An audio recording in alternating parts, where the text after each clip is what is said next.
नमस्कार मित्रों, आज की कहानी है रंगे हाथ पकड़े गए। यह मुहावरा सदियों से चला आ रहा है, रंगे हाथों पकड़े जाना। आखिर ये मुहावरा कब और कैसे बना? हमारा ख्याल कि इस घटना के बाद ही यह बना होगा। एक दिन दरबार की कार्यवाही चल रही थी कि नगर सेठ वहां उपस्थित होकर दुहाई देने लगा, महाराज मैं मर गया, बर्बाद हो गया। कल रात चोर मेरी तिजोरी का ताला तोड़कर सारा धन चुरा कर लेगा। हाय मैं लुट गया। महाराज ने तुरंत कोतवाल को तलब किया और इस घटना के बारे में पूछा। कोतवाल ने बताया, महाराज हम कार्यवाही कर रहे हैं मगर चोरों का कोई सुराग नहीं मिला है।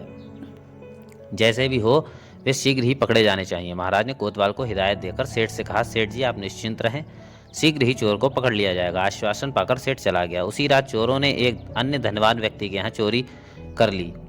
पुलिस की लाख मुस्तैदी के बाद भी चोर पकड़े ना जा सके। उसके बाद तो जैसे वहाँ चोरियों की बाढ़ सी आ गई, कभी कहीं चोरी हो जाती तो कहीं कहीं। सभी चोरियां अमीर उमरावों के यहाँ हो रही थी। हर बार चोर साफ बचकर निकल जाते थे। शिकायतें सुन सुनकर महाराज परेशान उठे। उन्होंने एक दिन क्रोध में अपने दरबारियों को खूब लताड़ा।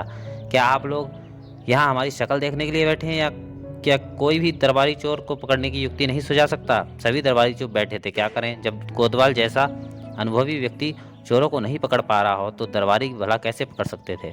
किंतु तेनालीराम को बात खटक गई। वह अपने स्थान से उठकर बोला, महाराज मैं पकड़ूंगा चोरों को।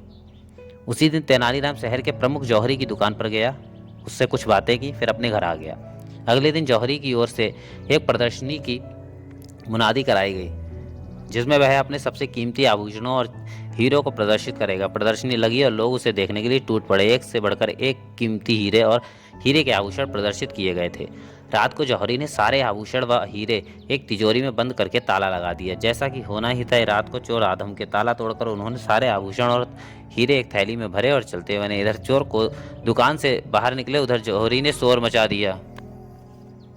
देखते ही देखते लोगों की भीड़ लग गई, मगर तभी सिपाहियों की टुकड़ी के साथ तेनालीराम वहां पहुंच गए और सिपाहियों ने पूरे क्षेत्र की नाकेबंदी कर ली। तेनालीराम ने कहा, सब लोगों की तलाशी लेने की आवश्यकता नहीं है। जिनके हाथ और वस्त्र रंगे हुए उन्हें गिरफ्तार कर लिया जाए, वे ही चोर हैं। और इस प्रकार आनन फानन में चोर पकड़े गए। अगले दिन उन्हें दरबार में पेश किया गया। महाराज ने देखा कि चोरों के हाथ और वस्त्र लाल रंग से रंगे हुए हैं। इनके हाथों पर यह रंग कैसा? तेनालीराम, महाराज तिजोरी में माल रखने से पहले उसे लाल रंग से रंगा गया था, इसी कारण इनके हाथ रंगे हुए हैं। इसी को कहते हैं चोरी करते रंगे हाथों पकड़ना। वाह महाराज! तेनालीराम की प्रशंसा किए बिना ना रह सके। फिर उन्होंने चोरों को आजीवन कारावास का दंड सुनाया ताकि वे जीवन में कभी चोरी न कर सकें।